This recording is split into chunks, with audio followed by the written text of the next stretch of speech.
Hey yo, what's up everyone? It's your boy CrispPurpose back at it again with another Gems of War Guild Wars video for you guys. So we have a new attack restriction for Guild Wars and it is Blighted Lands, man. So the restriction is all Blighted Lands troops and all Blighted Lands weapons. This is going to be the most challenging of restrictions for Guild Wars that we've seen since this new iteration of Guild Wars. So I am excited about these teams and what is possible for this upcoming Guild Wars. Of course, I don't think I'm going to be putting out a defense team video. I am only going to be focused on the attack teams. So stick around. The teams are going to be following up right after this. So this is the first team for the upcoming Blighted Land Restricted Guild Wars. Herald of Damation is going to be on this team. This is a Daemon Knight, I should say, from Blighted Lands with a 12 mana cost. Spell is Hellgaze. It will convert blue gems to purple, then it will curse and burn the strongest enemy. It's also empowered and it has skull damage reduction along with Death Touch. I have it on the team with Fiend Fire. This is one of the best class weapons in the game. It was at one point one of the few ways in which you could curse all enemies with the weapon. There are many ways to curse nowadays, but undoubtedly it is still one of the best weapons. It's an AoE damaging weapon and it's boosted by Daemon allies. And that's the majority of the troops in Blighted Lands, right? Majority of the troops are going to be Daemon troops, and this has a perfect boost ratio off of those. Along with that, the weapon curses and burns all enemies. So the burn in itself allows you to deal additional damage separate and apart from the AoE damage that you will do from casting the weapon. The weapon also has in the weapon upgrades chaotic, impish, draining, demonic, and wraith-like. Right, it has the ability, I think, to get a resummon somehow off of that weapon. I've decided just to showcase it in this video with the Thief Hero class, but you can switch this around and use whatever class you see fit. You can go ahead and use the Elementalist, you can use Geomancer, you can use Frostmage, whatever class you feel fit. I wanted to use Thief because Thief has a number of different things that allows the class and your team overall to stay alive and get the upper hand on the enemy troops. So for one, it has fast, starts battles with 50% mana, it has that hunt, it has Shadow's Call. It has Dusk, which is that dark storm, which is a purple storm at the start of battle. It has Stealthy, so it cannot be targeted by spells unless there are no other targets. And it has the Child of Sky, another resummon right there. And of course, the Rising Shadows, that's a 7% chance to assassinate the last enemy when another enemy dies. It's going to be in the second slot right here. Then I have the troop that I think majority of players are going to have on their team, Baphomet. Baphomet is an amazing troop from this kingdom that is somewhat overlooked because of other classes. So, for example, classes like Slayer, classes like Diabolist, classes like Sunspear, classes like Dragon Guard, and the like. Those are Fireblade classes, right? The final talent on the class allows you to deal triple skull damage to enemies when they are burning. Baphomet does that same thing on the final part of his traits, his final trait, the Scathing Strike, but the classes just do it a little bit better because you have those other talents to add on to the class, which makes it a little bit better. But the spell for this troop, the Fiery Rampage, I think is going to get a buff in this Guild Wars because I think that Baphomet is the troop that's going to be shinied for this Guild Wars, right? So he deals damage. I think this is magic plus 4 damage to 3 random enemies. And if the enemy is burning, it's going to deal double damage. I'm hoping that this is like triple damage, right? Or it hits 4 enemies. That would be really, really good. Either way it goes, I think it will be really good for Baphomet. I don't know exactly how it is. Maybe you guys know in the comment section. If you do, remember to drop that comment and let me know what you guys think of this. Then, of course, Lamash 2 is going to be at the back of this team. This is another empowered troop, converting yellow gems to purple, dealing damage to the weakest enemy. And of course, is empowered, as I said before, and has skull damage reflect. Yes, that is the team right there. Let's take a look at the banner here. I think this is an appropriate banner, one of my favorite, the Abyssal banner from the Blighted Lands. Man, this is a +2 on purple, +1 on red. Then we're minusing yellow because obviously only Lamashtu uses yellow mana and she's empowered. All right, let's hop into a fight here against Tukshaka, Essence of Evil. Wow, man. Is that Centurion along with Leprechaun? This is a very powerful enemy team. Good God. Right, as you can get a convert here, get things going. We want to use up that as much as possible, get enemies burning, and then now we can deal that AoE damage. All right, yeah, big AoE damage, and hopefully Baphomet kills on the next strike here. The enemy's getting a lot of cascades. Let's go for Baph. And the enemy got one gem, man. And now we just need a convert here to get my troops going. All right, let's match that down. Let's see what happens on the board. And there we go. We have the convert, and he's dead. Very nice. What killed the enemy troop right there is the final trait, I think, on the Thief Hero class that deals 7 damage to a random enemy when matching 4 or more gems. Pretty good in finishing off enemy troops. And that is it right there. That is the first team for the upcoming Guild Wars focused on Blighted Lands troops. The second team is going to be following up right after this. So this is the second team for the upcoming Guild Wars for Blighted Lands. The Demonic Sentinel is a troop that I have on this team. Even though this is not easily acquired, I'm going to admit it. This is not an easy troop to acquire. You have to get lucky on the Spire so as to procure a copy of this troop right here. But the main reason I have this here, because this is a construct troop. So Daemon, along with being a construct, 13 mana cost, and the spell is really, really useful. The Daemon warding spell explodes a column, then it will gain life, and if the enemy is cursed, it's going to create 8 red giant gems. That allows you to get a lot of mana from the board, no matter what mana cost your troops have. Those 8 red giant gems is potent, right? It's a lot of mana in those gems, and along with that, the troop has in itself a way to curse the enemy troops whenever they deal skull damage to you. Right there, boom, you curse that troop that deals skull damage to you, and along with it, you have skull damage reduction, and then you curse, um, right? You deal double damage, I should say, to cursed enemies. You deal double damage. That's very important as well. So when even though they hit you with skulls, you curse them, you can also hit them really hard and then allow you to generate mana for your team. That is the first aspect of the team right there. I have on this team the Heart of Zethanus. This is a great AoE damaging weapon here. Of course, it's not the most powerful. There are other great options, but it's one that you can use dealing AoE damage. It will Death Smart Divine enemies and Diseased Knight enemies. That's cool as well. And I'm using it with the Geomancer class. I'm using it with the Geomancer because I want to give my Demonic Sentinel 50% mana start along with my Dark Monolith. This is going to be on the team as well. This deals damage with its Malice spell to 2 weakest enemies, double damage if I am damaged. So if this takes damage, it deals more damage to the enemy troops. So that could prove to be useful if indeed you take a little bit more damage. If you want to, you can medal this. I haven't medaled mine because I'm just showcasing the team here. I think for majority of my fights, I might stick with the first team or another team that I'm going to showcase later on for this. This troop also has the final trait of Absorb Power. It will gain 2 magic, 3 magic, I should say, when an enemy casts this spell. 3 magic is pretty good, no matter what level you are at. It's not fast, but nonetheless, it will be useful. It will be useful.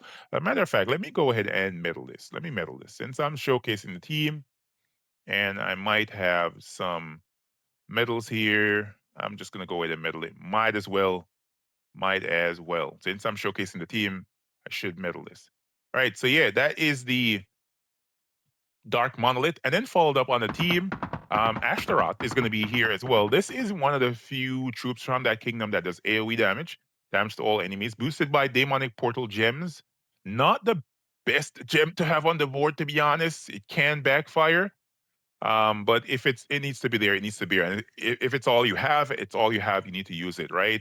And then it has that Hail of Portals final trait, 50% chance to create 1 Demonic Portal gem when my turn begins. And yeah, let's take a look at the banner here. The banner on this one is the Gate banner from the Hellgate factions. This is a +2 on brown, +1 on red. They're minusing yellow. Oh, do I need to do that? No. Let's go red minus blue. There we go. All right, we're going to work with this banner right here. We're going to use the Volcanic banner from the Fire Rift faction, right? You can use that, or yeah, I think that's going to be the banner I'm going to be rolling with. That's going to be the banner right there. All right, so yeah, let's hop into this fight. This is going to be against a Infernal King and Elma Grim team. Oh, interesting. All right, let's go. Let's see if we can make this a quick one, kill out these enemy troops, and keep it going. All right, so we need to get mana first off to this, right? The Demonic Sentinel needs mana fast. If they can hit us with a skull, that's exactly what you want to see, right? You do that, and then you target on an area with the least red gem. So, oh man, we want to get. All right, how about here? There we go. Everybody spell ready. That's what you want to see, man. And you can just deal that AoE damage right there, and they're almost dead. I don't think they can. Enemy troops weren't that strong in the first place. All right, let's go. There we go. Nice. Not bad. Of course, that's not a super hard team to kill, but you get the gist of how the team works, right? You cast your troops, get the spell ready, the demonic sentinel. You match those red gems, get it going. Boom, you cast it. Target on an era with the least red gems to allow you to get some 4 gem matches on those gems that you're putting on the board, or 3 gem matches, whatever it takes, just to get your troop spell ready. And from there, you can kill out the enemy team. All right, so another team is going to be following up right after this. And this is the third team for the upcoming Blighted Land Restricted Guild Wars. Nocturnia is an underworld legendary troop that is pretty easy to acquire, man. And it's going to be on this third team. The spell for this troop, the Breath of Darkness, deals true heavy splash damage to an enemy, burn, and disease all affected enemies. Then there is a 20% chance to summon a fell dragon egg. Now that can be a pretty useful spell in many ways. In fact, if you want to, you can put 2 copies of Nocturnia on your team, and it should work out very, very well. Just in case you don't have the final option that I have here on this team. The troop also has hidden nest, 50% chance to spawn a fell dragon egg with full mana on death, so that can prove to be very good. And the troop also has arcane; it gains 1 magic when an ally casts a spell, similar to like troops like Beatrix and the like. Really, really good to have on your team. Up front, of course, is going to be once again the Herald of Damnation. Then the weapon of choice here is the Gatekeeper. This is one of, or I think the only explodey type weapon for the Kingdom of Blighted Lands, right? So it explodes magic +1 red gems and grants a random status effect to all Daemon allies. Then it will summon a Daemon troop. I'm using it with the Elementalist hero class, and my usual setup for Elementalist: Impact, Insulated, Stone Circle, Storms Aura, Rock Solid, Lightning Strike, and of course Fortitude. And I'm running a 20% start from an Anu. Then at the back of the team, we have the Succubus Queen. I didn't think that we would have to use a troop like this in a Guild Wars event, but yeah, man, it is on this team. This will deal a decent amount of damage, man. As a matter of fact, this is a life-stealing troop, so it could save you in Guild Wars, right? So this charms an enemy, then it steals life from that enemy, and then it has the ability to summon 1 to 3 succubi or incubi. The troop also has the Lady of Desire final trait, in which you will steal 2 life from the first enemy when matching red gems. And it also has arcane and spell damage reduction. Pretty potent option. As you guys can see, at my magic level, I'm dealing 167 life steal. If I take away my 20% start from an annual, this is going to be jumping up to like 170 something based on how the magic is calculated. Pretty powerful, pretty powerful. The banner on this one is the silver banner from the Silver Necropolis faction. So this is a +2 on purple, +1 on brown. They're minusing blue because we're converting blue away with our Herald of Damnation. This is a fight in PvP Central Spire to demonstrate what you could do in Guild Wars. Let's see how it works out. Right, so of course you want to match all your 4 gem matches much as possible. Get those off the board first. In fact, go for your convert because that might prove to be very, very good. Let's keep on getting those as much as possible. Get the weapon and my Nocturnia spell ready. And now, can I get my Succubus Queen spell ready as well? Because that's a good board. It's a pretty good board. All right, let's go for the explosion. See if I can get the Succubus Queen going. There we go. We have her. And man, this is a nice board. I hope that it works like this in Guild Wars for me. All right, let's go ahead and cast Nocturnia right here. Ooh, big boy damage. And there you go. There you go. You see what I mean? That was actually really, really nice. I don't always expect it to work like that. You know how Guild Wars is, you know how RNG is in Gems of War. It can be problematic. But nonetheless, it worked. It worked. You guys saw it work. So Hopefully, it works like that for you guys. The fourth and final team for the upcoming Guild Wars is going to be following up right after this. So this is the fourth team for the upcoming Blighted Lands Restricted Guild Wars. All those players out there that love their skull damage teams, this is one for you. Immortal Fernax is going to be on this one. This is I think this is the second Immortal in that kingdom. Correct me if I'm incorrect, right? Someone in the comment section. The spell Stoke the Flames is really, really good. Gains attack, life, and armor. And if it's used in Central Spire, we're using it there, but not in Guild Wars, of course.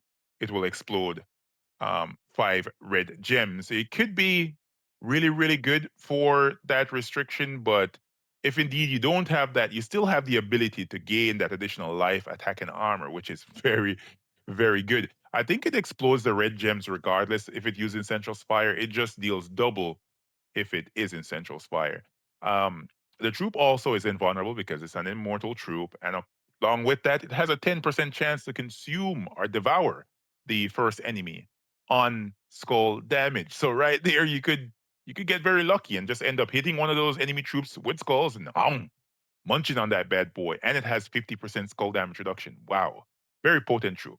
Then we have Abnicia in this team. This is a troop that I tend to not use because it is a generator troop with a really, really high mana cost. 22 for a generator, that's high. I mean, we got Thrall with a 6 mana cost. Why would I want to use this? But, it's Blighted Land, so we have to use it, right? So this will explode all gems of a chosen color. Then it will summon the Infernal King. What's up, Cam? Hello. Hello.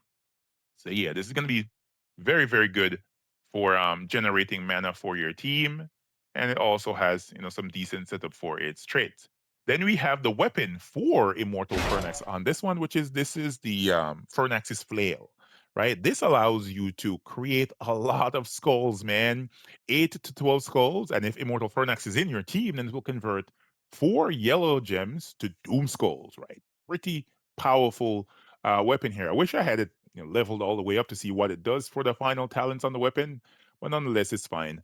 Then Geomancer is going to be the class. Why Geomancer? Because, of course, Immortal Fernax is a construct, right? So you give that a 50% mana start with the Infused Stone final trait. And my setup for Geomancer is as it is, usually Impact, Hammer Mastery. You can rotate these to however you see fit, man, but I think I'm going to keep it like this. As a matter of fact, let me go ahead and let me switch that to rock solid right there. That might be more useful. I don't need that additional magic for the troops. And yeah, that is a setup for the class right there. Final talents are important, such as Stone Mastery and Fortitude. And then at the back of the team, we're empowering with Lamash too, so as to get things started really, really fast, get some mana to Abnicia, and then get it rolling from there. The banner on this one is the Night Banner from the City of Thieves factions. This is a +2 on purple, +1 on blue. Then we're minusing yellow. I think we're only minusing Abnicia's colors here because, we're converting one of them away with Lamashtu. Let's hop into a fight here in Central Spire and see how this final team works. All right, so we need mana, mana, mana, mana, mana. All right, so we need to get mana to my Abnicia. We have a little something going right there. Let's convert some gems. We have enchant gems on the board. Ooh la la, let's make use of those. Abnicia is such a high mana cost, man. It's kind of dumb. All right, let's go for the explosion. Why in God's name is this girl's mana so high? This thing is crazy. All right, they're going to deal some damage to us. Nonetheless, we're fine off of that. Let's go for the explosion, right? And then we can cast the flail right now. Look at this. This skulls on top of skulls, man. This is gonna hit so hard, right? The Immortal Fernax is he has a crazy amount of attack. Crazy, 209.